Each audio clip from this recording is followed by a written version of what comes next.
Hello दोस्तों, welcome back to my channel Pande without a Y. 40 lakhs per annum CTC है, यानी साल की सैलरी है 40 या 40 लाख रुपए, लेकिन फिर भी एक वेकेशन अफोर्ड नहीं कर सकते।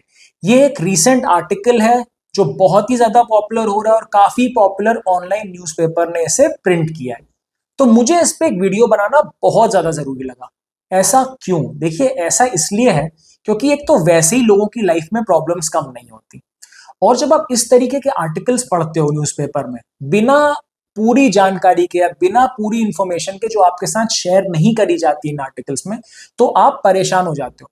आपको लगेगा अरे ये कहाँ आ गए हम, जहां पे 40 lakhs में भी वेकेशन अफोर्ड नहीं कर पा रहे। अब देखिए, कुछ टाइम पहले इसी टाइप का एक और आर्टिकल निकला था, काफी पॉपुलर था वो भी। वो क्या था कि अब नया मिडिल क्लास इंडिया में 70 lakhs कमाता है साल का, स्पेशली इन मेट्रो सिटीज। तो देखिए, उसके बारे में भी मैंने एक वीडियो बनाया था, वहां पे मिथ्स बस्ट करने के लिए।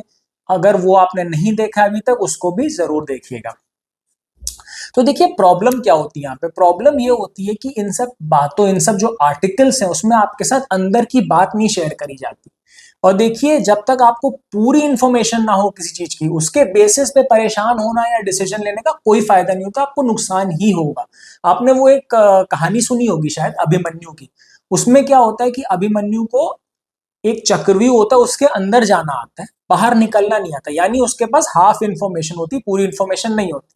तो वो क्या करते हैं, चक्रव्यूह के अंदर चले जाते हैं, लेकिन क्योंकि बाहर निकलना नहीं आता तो इसलिए उनका वहां पे काम तमाम हो जाता है। तो कहने का मतलब क्या? कहने का मतलब है, ये जो आधी अधूरी इंफॉर्मेशन होती है जो आपको प्रोवाइड करी जाती है, उसको अब्सॉर्ब करना आपके लिए बहुत ज्यादा नुकसानदायक है। हो सकता है या आपको लॉन्ग रन में नुकसान भी करे, आप परेशान भी हो। जैसे इस केस की बात कर लेते हैं। देखिए, यहाँ पे क्या हुआ है इस आर्टिकल में जो बोला गया 40 lakhs पर एनम वेकेशन नहीं अफोर्ड कर सकते, उसमें एक टेकी भाई साहब, यानी टेक्नोलॉजी में काम करने वाला इंसान है, वो मुंबई में रहता है। अब उसकी जो साल की सैलरी है वो 40 lakhs है, यानी टैक्स वैक्स कट के आप लगा लो मंथली उनका हाथ में महीने का 2,12,000 आ जाता है। तो आपको लगेगा वाह, 2,12,000, मजा ही आ गया। लेकिन रुको जरा, ठहरो, आगे बताता हूँ अब उनके खर्चे क्या क्या, एक्सपेंसेस क्या क्या। देखिए, अगर एक्सपेंसेस की बात करें, पहले इन्होंने एक होम लोन लिया हुआ है। ठीक है, होम लोन करीब करीब घर इन्होंने खरीदा 1.5 CR का, यानी 1.5 करोड़ का। बैंक ने जो लोन सैंक्शन किया वो किया 1,25,00,000 का। तो इस लोन की जो ईएमआई आती है वो मंथली करीब करीब 1,12,000 आती है, यानी 1,12,000। अब दूसरा इनका खर्चा, मुंबई में रहते हैं, पर्सनल एक्सपेंसेस होते हैं, खर्चे होते हैं पर्सनल, तो वो 50,000 है महीने के। मैंने कहा ठीक है, कोई बात नहीं, बिल्कुल सही है। तीसरा जो खर्चा है वो है कार लोन का ईएमआई। तो कार लोन का ईएमआई मोटा मोटा 15,000 है मंथली। तो जब आप ये एक्सपेंसेस ऐड करोगे और इनको इनकी जो मंथली हाथ में सैलरी आ रही है उससे सब्ट्रैक्ट करोगे, तो इनके पास मंथ एंड आते आते करीब करीब 35,000 रुपीज बचता है। तो अब आर्टिकल में क्या बोल दिया जाता है कि अब इनके पास क्योंकि केवल 35,000 बच रहा है, तो भाई ये वेकेशन नहीं कर सकते अच्छी, अगर कोई मान ली बड़ा मेडिकल खर्चा आ गया वो नहीं कर सकते। तो देखिए, आपको पूरी चीज ही नहीं बताई जा रही है, आपको एक चीज बता दी क्योंकि हाँ देखिए, हो सकता है कि इस टेकी भाई साहब ने इन्होंने अपने फाइनेंशियल जो प्लानिंग है वो सही से नहीं करी है, इसलिए ऐसा हो रहा है। लेकिन आपको क्या बोल दिया जाएगा, नहीं नहीं 40 लाख सीटीसी है तब भी वेकेशन नहीं कर पा रहा, पूरी बात आपके साथ शेयर ही नहीं करी जाएगी। सो देखिए, मैं आगे आपके साथ पूरी इंफॉर्मेशन डाइसेक्ट करता हूँ, पूरा आपको बताता हूँ यहाँ पे क्या गलतियां हुई हैं। किसी भी तरीके का ये फाइनेंशियल रिकमेंडेशन या फिर फाइनेंशियल एडवाइस नहीं। तो अब हम शुरू करते हैं।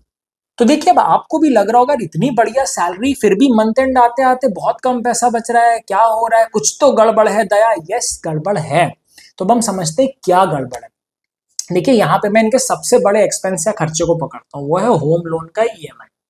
वही इनकी सिचुएशन को बिगाड़ रहा है। तो मतलब क्या है कि जिस तरीके से इन्होंने घर परचेज किया, जिस तरीके से होम लोन सैंक्शन करवाया, वो इन द फर्स्ट प्लेस ही गलत है। तो इसका मतलब क्या हुआ? देखिए, इन टेकी भाई साहब ने क्या किया, इन्होंने ready to move in house लिया होगा।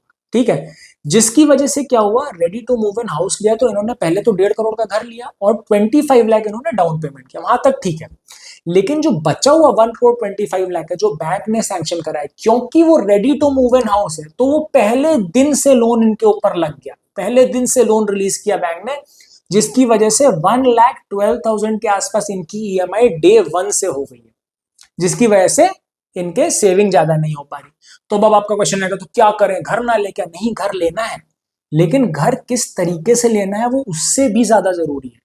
मतलब कहने का जो आपकी यहाँ पे जो टेकी की फाइनेंशियल सिचुएशन थी, कंडीशन थी, वो ready to move in house नहीं परमिट कर रही थी, तो यहाँ पे अंडर कंस्ट्रक्शन हाउस का ऑप्शन एक्सप्लोर किया जा सकता था। अब आप बोलोगे नहीं नहीं अंडर कंस्ट्रक्शन नहीं लेंगे, वो गंदा होता है, खराब होता है, बिल्डर भाग गया तो क्या होगा। तो देखिए नहीं, अगर आप अच्छे बिल्डर के साथ जाओ, हमेशा उसका ट्रैक रिकॉर्ड चेक करो, प्रोजेक्ट्स की सिचुएशन स्टेटस चेक करो, प्रोजेक्ट टाइमली डिलीवर हुआ है कि नहीं है वो सब चेक करो, और आपको अच्छा बिल्डर मिल जाता है, तो अंडर कंस्ट्रक्शन आपके लिए एक बहुत अच्छा ऑप्शन हो सकता है। कैसे, वो मैं आपको बताता हूँ। देखिए रेडी टू मूव इन में जो उन्होंने लिया, 1 करोड़ 25 लाख लोन रिलीज करवाया, 9% लेट से इंटरेस्ट पे 20 ईयर्स पे, वो वही प्रॉब्लम क्रिएट कर रहा था राइट, डे वन से क्यों की जा रहा था। अंडर कंस्ट्रक्शन में क्या होगा, आपको बोला जाएगा आपको आज घर का पोजीशन नहीं मिलेगा, आपको घर का पोजीशन मिलेगा लेट से 3 साल बाद। तो मतलब आप आज घर का प्राइस लॉक कर रहे हो, मतलब 1.5 करोड़ का, मैं कह रहा हूँ 1.5 करोड़ का घर लो, 1.5 करोड़ का घर आप आज ले रहे हो, पर उस वो आपको 3 साल बाद मिलेगा। तो इससे आपको क्या होगा, आपको जो पेमेंट भी करना है या आपको जो बैंक से लोन भी रिलीज करवाना है वो 3 साल के ड्यूरेशन में करवाना है। मतलब आप 25 लाख जो आपने पहले केस में डाउन पेमेंट किया, आप यहाँ भी कर रहे हो लेट से, बट जो 1 करोड़ 25 लाख है जो बैंक रिलीज कर रहा है, वो आपका एक साथ नहीं रिलीज हो जाएगा जो पहले केस में हुआ था। मतलब 3 साल में देखिए आपको घर का पोजेशन मिल रहा है, ठीक है। 3 साल में कितने क्वार्टर होते हैं, एक क्वार्टर होता है करीब करीब 3 महीने का, यानी एक साल में 4 क्वार्टर, तो 3 साल में आपके 12 क्वार्टर। तो आपको ये जो 1 करोड़ 25 लाख रुपीज है, ये 12 क्वार्टर में रिलीज करवाना है स्टेप बाय स्टेप। तो जब आप 1 करोड़ 25 को 12 से डिवाइड करोगे, तो हर क्वार्टर आपको करीब करीब ओनली 10 लाख रिलीज करवाना है, और वहां पे पहले दिन से ही 1 करोड़ 25 लाख रिलीज हो रहा था। तो यहाँ पे एक बहुत बड़ा फायदा होता है अंडर कंस्ट्रक्शन हाउस में। देखिए, तो और कैसे रिलीज होगा अमाउंट में ये भी आपको बताऊंगा अभी, ठीक है। बट पहले आप ये समझ लो, अंडर कंस्ट्रक्शन में एक और एडवांटेज होता है, वो होता है प्री ईएमआई। अब इसका क्या मतलब हुआ, इसका मतलब हुआ कि जो आप अमाउंट रिलीज करवा रहे हो बैंक से, वो पहले तो कम ही है क्योंकि वो स्टेप बाय स्टेप जा रहा है, बट उस पे भी जो आपको ईएमआई देना है उसका आपको केवल इंटरेस्ट कंपोनेंट देना है। ये देखिए, लोन का या ईएमआई के दो कंपोनेंट होते हैं, एक प्रिंसिपल एक इंटरेस्ट। तो ये आसानी के लिए हम ये समझ लेते हैं। अब इसमें भी आपको प्रिंसिपल कंपोनेंट जब तक आपको पोजेशन नहीं मिल जाता तब तक देना ही नहीं है, आपको केवल इंटरेस्ट कंपोनेंट देना। तो इससे होगा क्या, इससे आपकी ईएमआई और फर्दर रिड्यूस हो जाएगी और कम हो जाएगी। तो अब हम समझ लेते हैं देखिए इसमें पेमेंट जाएगा कैसे। 1 करोड़ 20, आपने 25 लाख पहले डाउन पेमेंट कर दिया, 1 करोड़ 25 बैंक ने आपको सैंक्शन कर दिया। 12 क्वार्टर में आपका जाना है, यानी 3 साल में, तो आप डिवाइड करो 10 लाख रुपए, 1 करोड़ 25 को 12 से डिवाइड करो, 10 लाख रुपए आपका हर क्वार्टर बैंक रिलीज करेगा। अब जब आप इस पे ईएमआई निकालोगे, मतलब 9% आप रेट ऑफ इंटरेस्ट मान लो, तो इसमें जो ईएमआई आएगी वो केवल 7,500 आएगी आपकी पहले क्वार्टर की। कैन यू बिलीव इट, मतलब पहले 3 महीना आपकी ईएमआई केवल 7,500 है। अब आप बोलोगे नहीं तो ठीक है, ईएमआई तो 7,500 है, तो रेंट नहीं देना क्या, क्योंकि अंडर कंस्ट्रक्शन घर है, मूव नहीं कर सकते। तो यस, आप रेंट भी दो।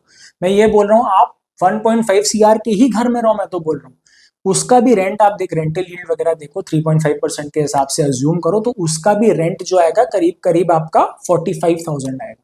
तो यानी आपका 45,000 रेंट, 7,500 ईएमआई, इन दोनों को आप जोड़ो 52,500 पहले क्वार्टर में। तो आपका पहले रेडी टू मूव इन में कितना जा रहा था डे वन से, 1,12,000। जब आप 1,12,000 को यहाँ पे जो 52,500 के आसपास है उससे माइनस करोगे, तब भी आपकी सेविंग, एक्स्ट्रा सेविंग 60,000 है। तो आप इसको यूज कर सकते हो, अपनी वेकेशन के लिए यूज कर सकते हो, बल्कि अकलमंद आदमी होगा वो इन्वेस्ट भी करेगा। ऐसे ही जब आप सेकेंड क्वार्टर में आओगे, यानी अगले 3 महीने में 10 लाख और जाएगा, तब भी उसकी भी ईएमआई 15,000 होगी, रेंट आपका 45,000 ही रहेगा, फिर से सेविंग 52,500 होगी। तो यहाँ पे भी आपके पास बच तो रहा है एक्स्ट्रा पैसा, ये आप इसको इन्वेस्ट भी कर सकते हो, इससे थोड़ा एंजॉय भी कर सकते हो।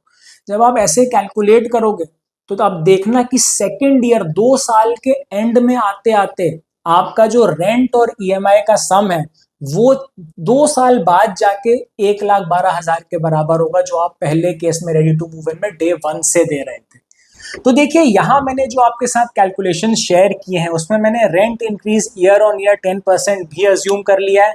तो कहने का मतलब ये कैलकुलेशंस भी काफी ज्यादा प्रैक्टिकल है। अब अंडर कंस्ट्रक्शन हाउस के केस में जो आपका loan step by step disburse होता है, वो जो अमाउंट जो जा रहा है वो थोड़ा बहुत ऊपर नीचे हो सकता है, लेकिन मोटा मोटी ओवरऑल कैलकुलेशंस वैसे ही होंगे जैसा मैंने आपके साथ शेयर किए। अब देखिए 2 साल का टाइम पीरियड किसी एम्बिशियस प्रोफेशनल के लिए देखिए काफी ज्यादा होता है।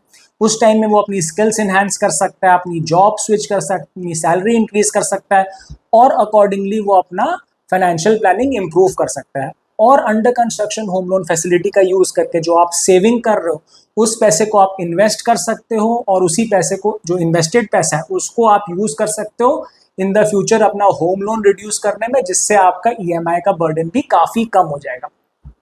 तो कहने का मतलब देखिए कहीं ऐसा तो नहीं है कि ये सब आर्टिकल्स पढ़ के जिसमें आपके साथ पूरी इंफॉर्मेशन शेयर ही नहीं होती, आप बिना बात के टेंशन ले रहे हो, बिना वजह के शायद परेशान हो रहे हो, जिसकी रिक्वायरमेंट ही नहीं है इन द फर्स्ट प्लेस।